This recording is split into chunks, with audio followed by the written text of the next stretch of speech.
Gênesis capítulo 21, eu quero ler do 8 ao 21, quem encontrou diga amém. O texto diz assim: o menino cresceu e foi desmamado, e Abraão fez uma grande festa no dia em que Isaque foi desmamado.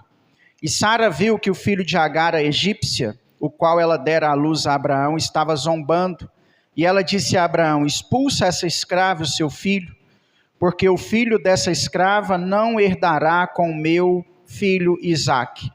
Isso desagradou muito a Abraão por causa do seu filho, e disse Deus a Abraão: não te desagrade por causa do moço e por causa da tua escrava, acerca do que Sara te diz, ouve a sua voz, porque por Isaque a tua descendência será chamada, mas também o seu filho, dessa serva farei crescer um povo, porque ele é a tua semente.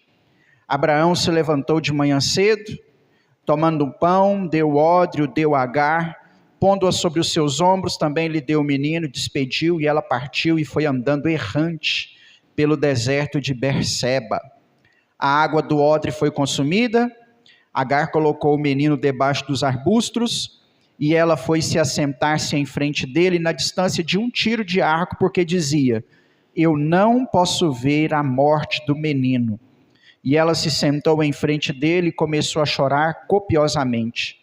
Deus ouviu a voz do menino, e o anjo de Deus chamou Agar desde o céu e lhe disse: que há contigo, Agar, não temas, porque Deus ouviu a voz do menino no lugar onde ele está.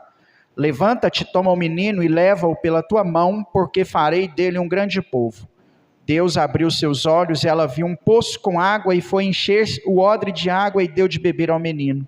Deus estava com o menino, ele cresceu, morou no deserto, se tornou flecheiro. Ele morou no deserto de Parã, e a sua mãe tomou para ele uma mulher da terra do Egito. Amém? Deus, esta é a tua palavra, ela foi lida e será ministrada aos nossos corações nessa noite de quinta-feira. A minha oração é para que através desta mensagem o Senhor fale conosco. Nós já ouvimos a sua voz durante o louvor, durante o testemunho da irmã Charlene, e agora, Deus, nós queremos ouvir a tua voz através da tua palavra, que seja o teu Espírito Santo a falar conosco neste lugar, em o nome de Jesus, e o teu nome seja santificado. Amém. Pode se assentar, meu irmão.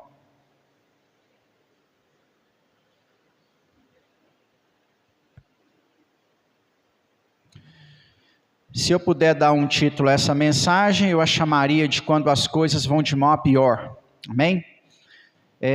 Às vezes, nós enfrentamos situações em que as coisas vão de mal a pior. Parece que há momentos na nossa vida que as coisas tendem a piorar.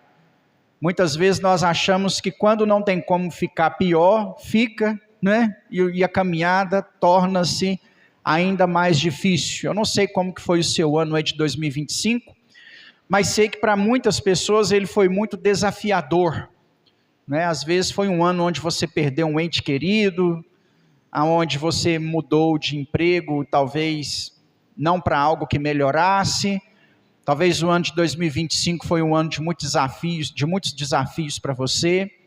E nós temos falado aqui na igreja sobre etapas da vida, sobre momentos que nós vivemos ao longo da nossa caminhada, e nós sabemos que muitas vezes momentos de dificuldade, de tribulação, e eles se levantam contra nós, e muitas vezes as coisas, ao invés de estarem bem, como nós esperávamos que elas estivessem bem, as coisas estão de mal a pior.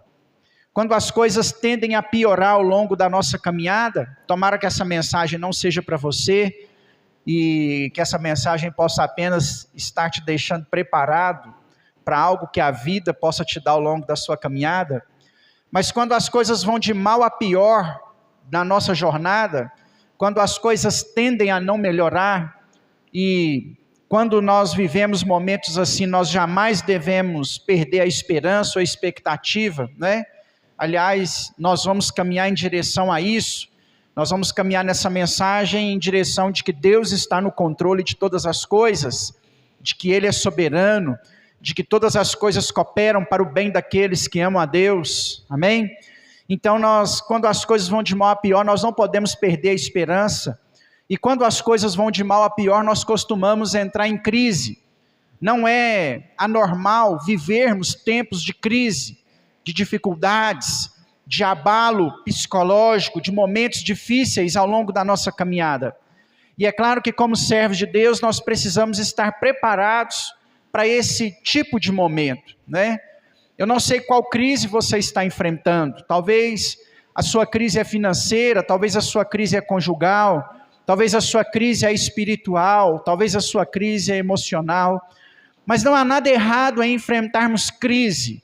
Há errado sobre como nos comportamos durante essa crise. E a crise é algo que nós devemos tomar muito cuidado, porque a crise nos cega, a crise nos impede de ver aquilo que Deus tem feito por nós. A crise muitas vezes nos leva ao desespero, e aí nós precisamos tomar cuidado com aquilo que a crise pode provocar em nossos corações. Nós somos filhos de Deus, como foi ministrado aqui durante o período de louvor em 1 João 3, nós somos filhos de Deus, conforme a irmã Charlene lembrou aqui no seu testemunho. Nós somos filhos do Senhor, e como filhos do Senhor nós recebemos o Espírito Santo de Deus. E entre as coisas mais importantes que o Espírito Santo de Deus opera em nossas vidas, muitas vezes não vai ser o orar em línguas, muitas vezes não vai ser o profecia, não serão as manifestações espirituais. As maiores coisas, as primeiras coisas que o Espírito Santo faz na vida de um cristão, é conceder a ele domínio próprio, perseverança, amor, alegria, longanimidade, benignidade, que contra essas coisas, diz Paulo em Gálatas 5, a partir do 21, não há lei. O fruto que o Espírito Santo produz em nós, é fruto de perseverança, de paciência em meio à tribulação, do saber esperar em Deus, do saber aguardar em Deus, do saber vencer as nossas crises no Senhor. E as nossas crises geralmente é quando as coisas vão de mal a pior. Hoje eu gostaria de visitar uma casa em crise. E em pensamento eu queria que você fosse comigo até essa casa nessa noite de quinta-feira. A casa da pessoa que nós vamos visitar é de uma pessoa ilustre. Um homem que foi chamado amigo de Deus. Vários homens na Bíblia tiveram bons títulos. Geralmente nós olhamos muito para Davi, que foi considerado um homem segundo o coração de Deus. Mas eu gosto muito de pensar nessa visita que nós vamos fazer nessa noite. Na casa de um homem que foi considerado amigo de Deus. Eu imagino o diálogo deste homem, patriarca, líder dessa família, conversando com o seu Criador. O diálogo dele com Deus era como que quem conversasse com um amigo. Isso quer dizer que não haviam rituais para ele se achegar na presença de Deus. Não haviam situações, não haviam critérios. Ele chegava na presença de Deus como nós chegamos na casa de um amigo. Como que você chega na casa de um amigo? Você já chega, já se assenta, alguns com mais liberdade já abre a geladeira, não é? Já faz uma brincadeira, já conversa de maneira mais aberta. E quando Deus fala do homem dessa visita nessa noite, quando a Bíblia fala desse homem, ela cita esse homem como amigo de Deus. Nós vamos chegar hoje na casa de Abraão. E talvez no Antigo Testamento não há homem maior do que Abraão na história bíblica. Ele é considerado o nosso pai na fé. Isso porque a cruz, o sangue de Jesus, nos enxertou na história de Israel. Nós não precisamos nos apropriar da história de Israel para nos considerarmos povo de Deus.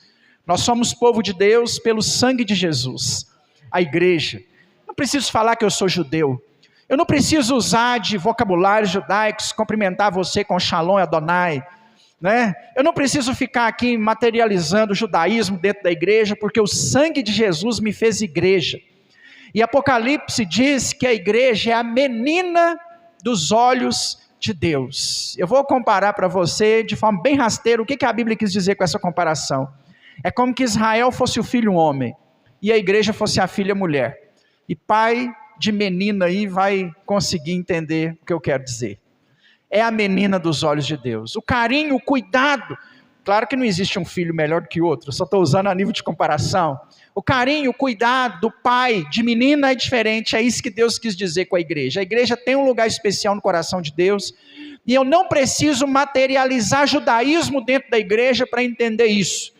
A minha posição relacionada a Israel tem que ser de oração, de clamor, de observação, porque as profecias bíblicas vão se cumprir com eles, e eu tenho que estar de olho, né? Há profecias para a igreja e há profecias para Israel, então eu tenho que estar de olho, porque algumas profecias vão acontecer com eles. Eu tenho que orar pela paz de Israel, como me ensina o Salmo, mas eu não preciso ser um judaizante, eu posso me orgulhar e me sentir um privilegiado de ser igreja do Senhor. E como igreja do Senhor, por causa do sangue de Jesus, Abraão continua sendo nosso pai na fé. Um homem que Deus escolheu a dedo. Um homem que deu provas mais do que suficientes de fé ao Senhor. Abraão fez coisas que talvez eu e você jamais faríamos. Confiar na voz de Deus sem titubear, sem vacilar. Deus falar e você ir. Foi isso que Abraão fez. São muitas as histórias de Abraão, e em uma delas ele pede o filho. E ele dá o filho, Deus pede o filho, e ele dá o filho. Mesmo que o menino não tenha morrido, porque Deus não precisa de sacrifício humano, ele entregou, ele não poupou, assim como Deus, a vida do seu próprio filho para agradar o coração do pai. É considerado o nosso pai na fé. Talvez também ninguém na história bíblica teve tanta fé como Abraão teve fé.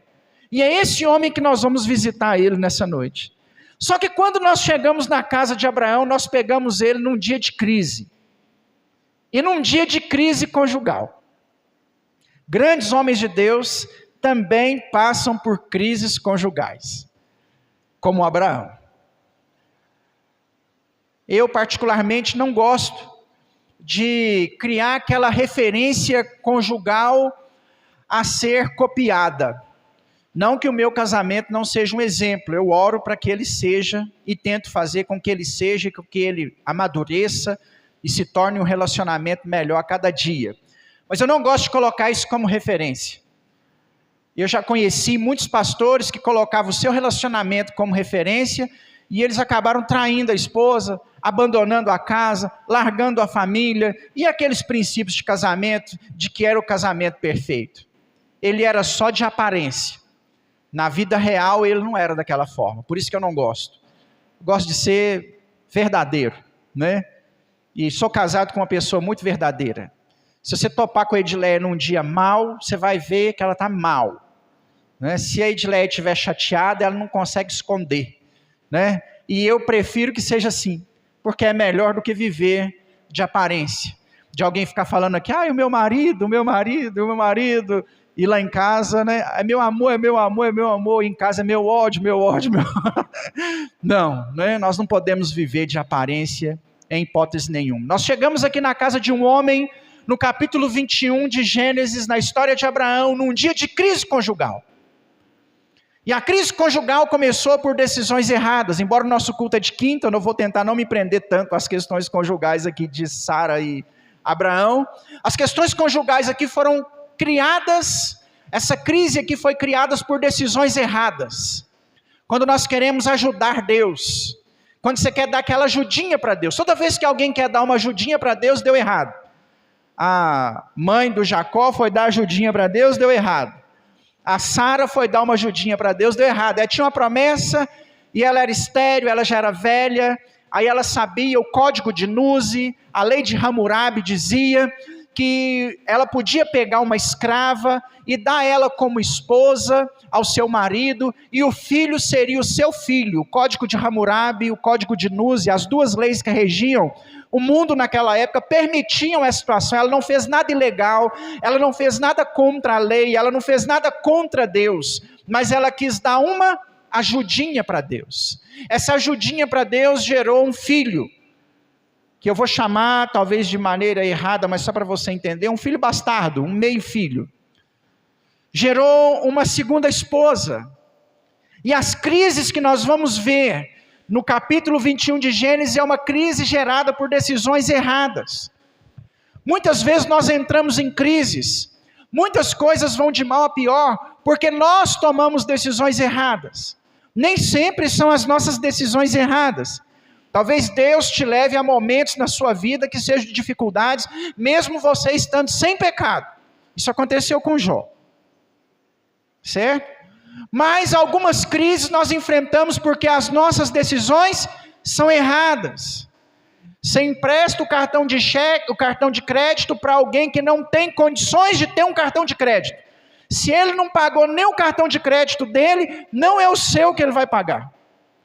Você empresta a folha de cheque em branco para a pessoa que não tem condições de chegar no banco e pegar uma folha de cheque. Ele não pagou nem o cheque dele, não é o seu cheque que ele vai pagar.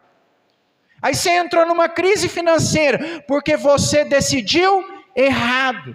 Você tomou a decisão errada. Diga-se de passagem, se o seu nome estiver limpo, o seu telefone vai tocar com alguém querendo te dar um cartão de crédito. O Cicobi vai te ligar para você pegar um cheque especial, para você pegar uma folha. Porque quem tem o nome limpo, eles vai atrás. Se a pessoa chega para você e te pede o cartão e te pede o cheque, é porque algo está errado com o nome dela. Se ela não cuidou do nome dela, não é do seu que ela vai cuidar. Não é do seu que ela vai cuidar. Tem um aplicativo muito usado, Brasil afora, chama Nubank, né? Esses dias eu vi uma propaganda do Nubank, que você pode colocar o cartão de débito para o seu filho usar. Eu fui fazer a experiência, coloquei lá o Tiago Natan, não deu. O banco entende que o Tiago Natan, com 14 anos, já pode ter a conta dele. Não precisa ser dependente de mim mais.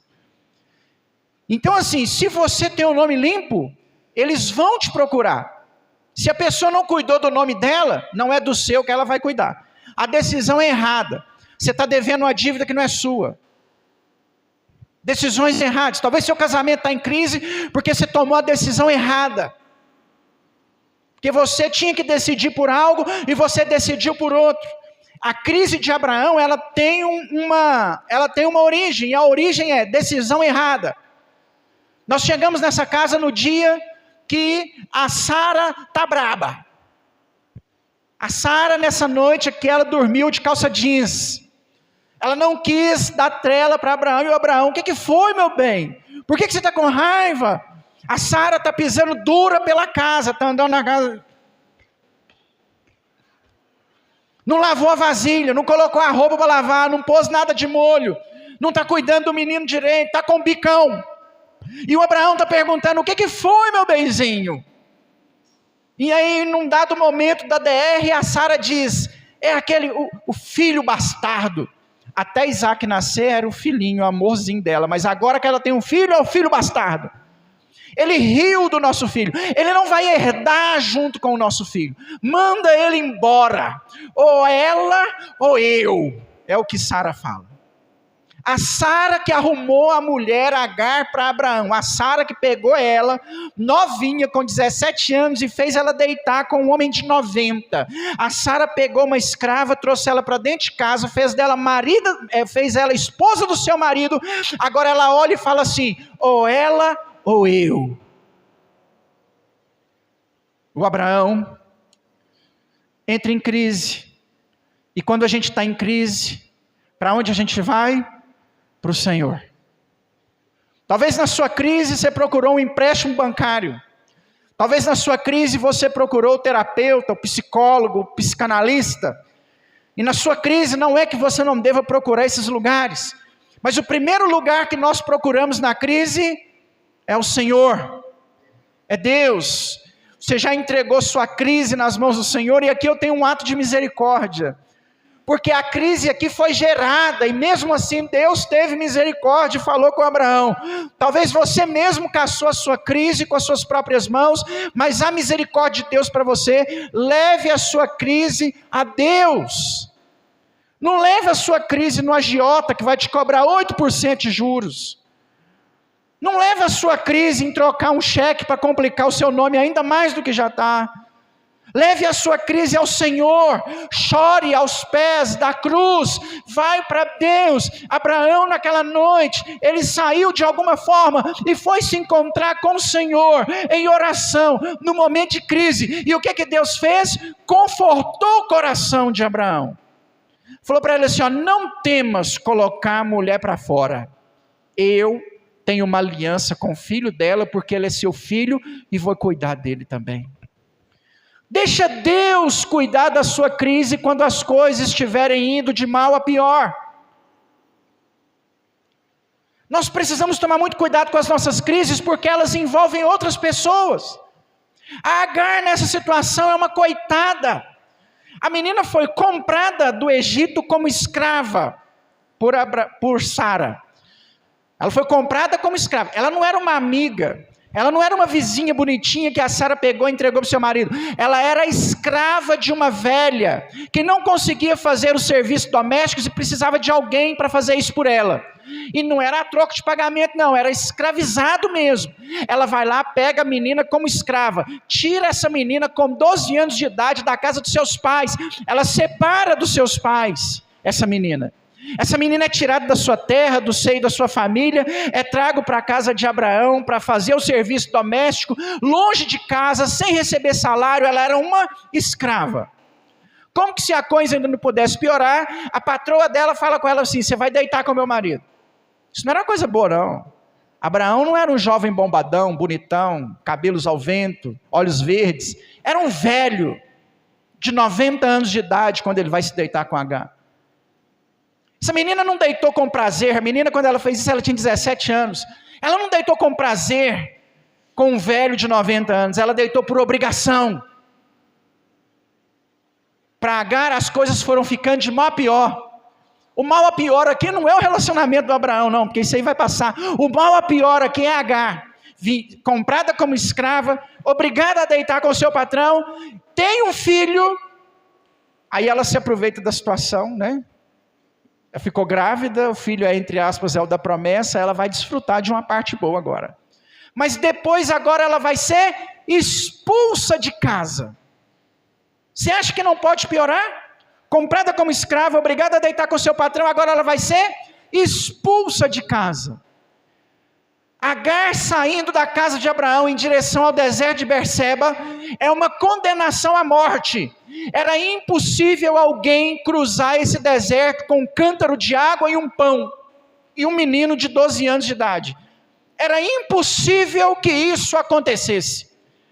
Quando ela recebe a notícia de ser expulsa de casa, ela está sendo condenada à morte junto com seu filho. Talvez há momentos na nossa vida que isso acontece. Parece que as coisas não podem ficar pior e arrumam um jeito do negócio piorar.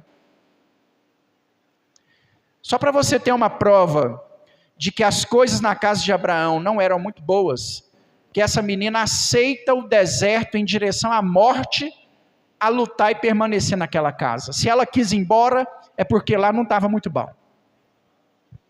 Nós estamos na casa de Abraão num dia de crise. Ele está colocando Agar para fora de casa, junto com um menino de 12 anos, dá para ela um cântaro de água, um pão, e fala para ela assim: olha, Deus te abençoe. E ela sai, diz o texto, errante. Você sabe o que significa a palavra errante? Sem direção. Eu não sabia. Leste, oeste, norte, sul, para frente, volto para trás. Sem direção. Vou seguir aquela montanha ali. Não, ela foi, ela virou, ela deu curva. Ela saiu errante pelo caminho, até que a água acabou, diz o texto que nós lemos. Até que o pão acabou.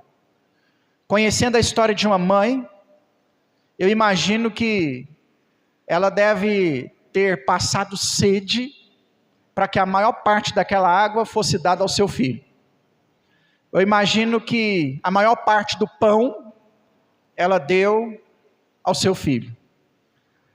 Não sei se você viveu essa experiência, eu vivi, né? Eu vivi a experiência de às vezes lá em casa ter um prato de comida e minha mãe colocar a comida para mim e falar assim: pode comer. Não, mas vamos dividir aqui, eu não estou com fome não, pode comer.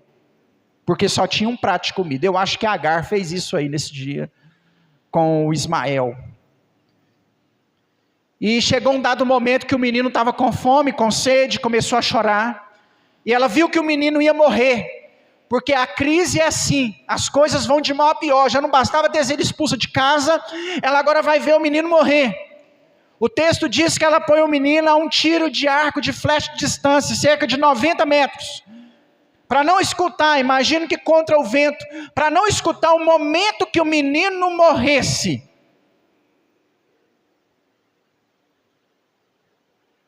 E aí ela fica a 90 metros de distância, a distância de um tiro de flecha, e ali vendo o seu filho no ápice da dor, ela começa a chorar copiosamente, diz o texto, desesperadamente ela começa a chorar e a clamar ao Senhor por algo, por ajuda, por auxílio. Há momentos de crise que nós enfrentamos que nós seremos levados ao extremo. As coisas vão piorando, piorando, até ficar no último momento. Tem uma canção da Aline Barros, eu sempre cito aqui, né? Que diz assim: quando o que era difícil se torna impossível, é porque Deus vai agir. Isso aconteceu com Agar. Chegou no último momento, e ela orou, chorou copiosamente até o último momento. No último momento apareceu um anjo, e falou para ela assim: não temas.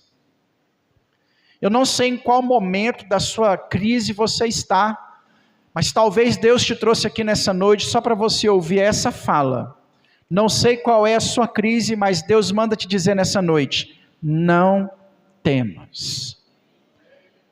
Você sabia que a frase não temas aparece na Bíblia 365 vezes? Todos os dias que você acordar, Deus tem um não temas para você.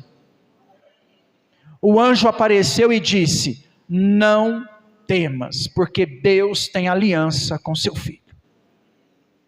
Nos momentos de crise, nós ficamos cegos espiritualmente. Agar chegou no momento em que tinha um poço de água, mas o seu desespero era tão grande que ela não viu, porque o texto que nós lemos diz que Deus abriu os olhos de Agar. Deus não colocou o poço de água estava ali, ela só não conseguia ver. Deus abriu os olhos de Agar e ela viu o poço de água. Muitas vezes em momentos de crise nós estamos cegos, nós não conseguimos ver aquilo que Deus está provendo à nossa volta. Talvez a solução para que você saia da sua crise está diante dos seus olhos, mas você está tão desesperado que você não consegue perceber. A porta está aberta e você não consegue ver. O recurso chegou e você ainda não percebeu. A solução alguém já te falou, mas você ainda não conseguiu ouvir, porque a crise nos deixa em desespero. Mas Deus quer abrir os seus olhos nessa noite. Deus quer fazer você ver aquilo que Ele já tem feito sobre a sua vida. A provisão não vai chegar, a provisão já chegou, só que talvez você ainda não viu. O poço estava ali, ela caminhou até o poço.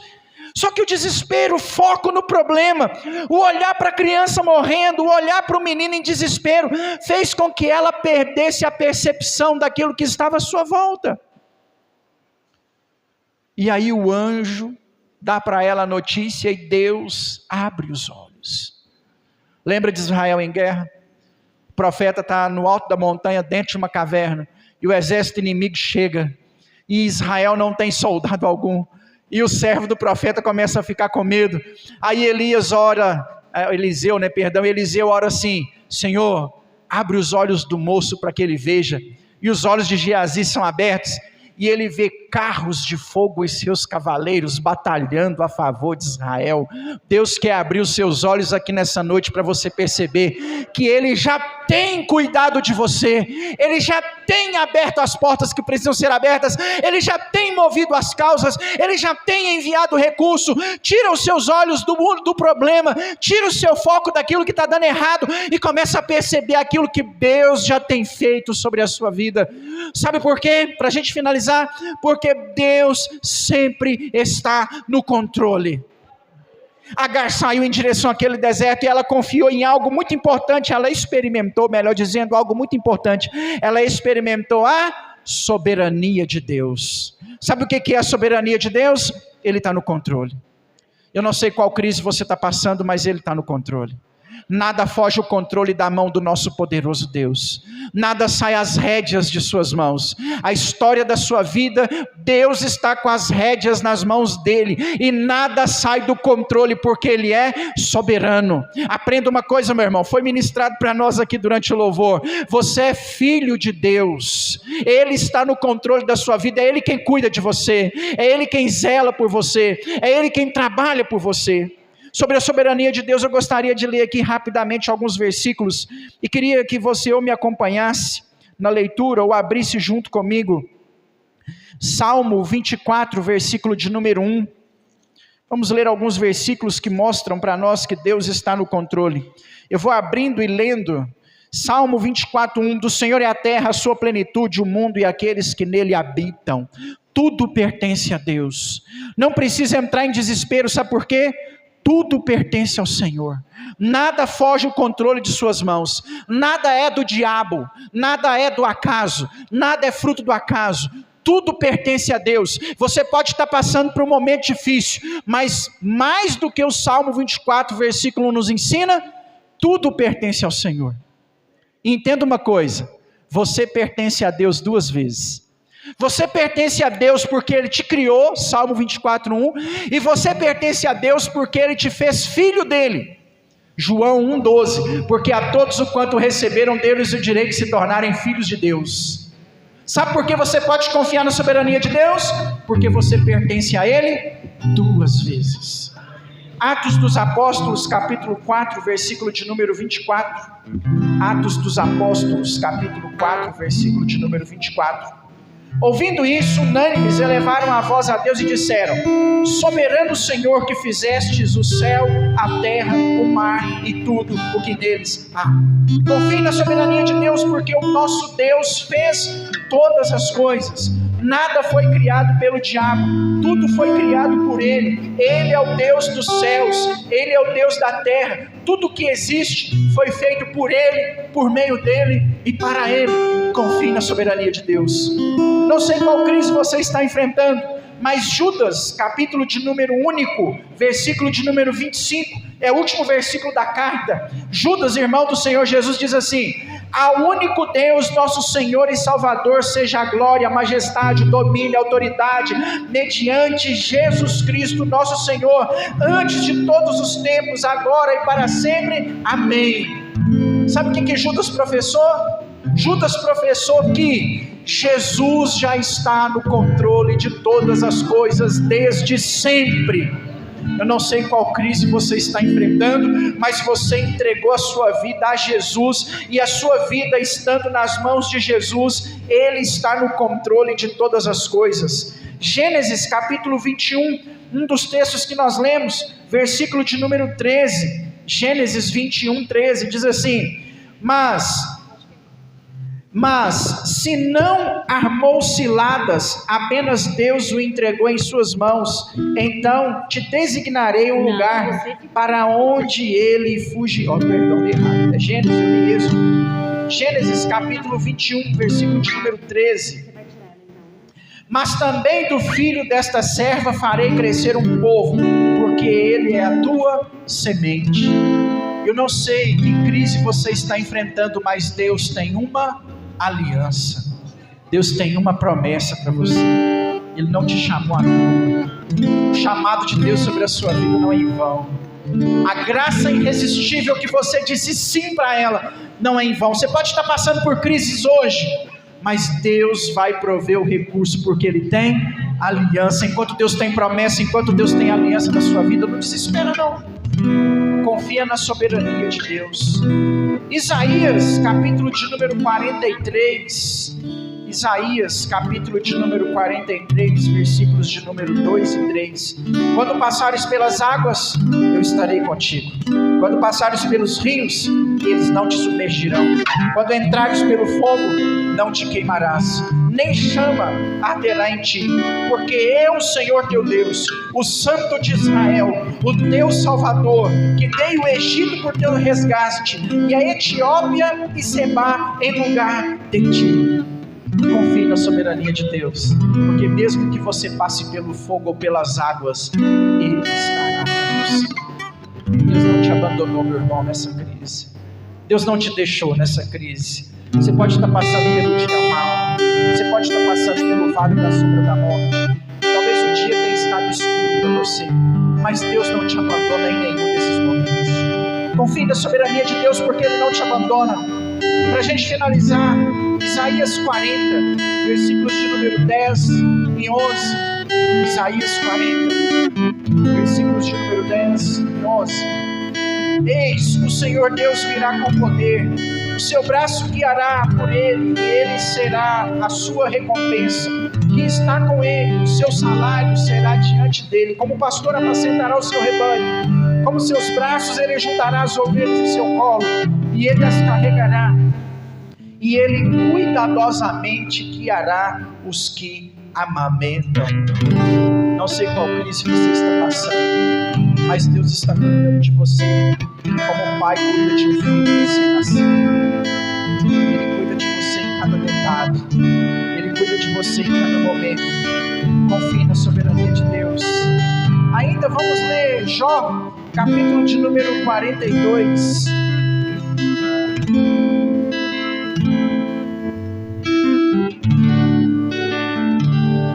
Jó 42, versículo de número 2. Bem sei que tudo podes e que nenhum dos seus planos podem ser frustrados. Bem sei que tudo podes e nenhum dos seus planos podem ser frustrados. Confie na soberania de Deus, porque os planos de Deus não falham. Se Deus te chamou para ser vencedor, você será vencedor. Se Deus te chamou para ser vitorioso, você será vitorioso. Já rendeu um testemunho aqui de alguém que recebeu uma profecia que seria mãe, e ela era estéril, ela não tinha útero mais. Deus fez mãe de 4, porque os planos de Deus não podem ser frustrados.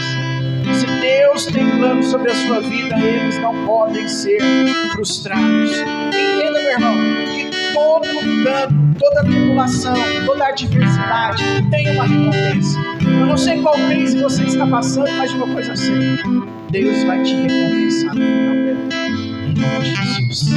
Se coloque de pé, vamos orar ao Senhor.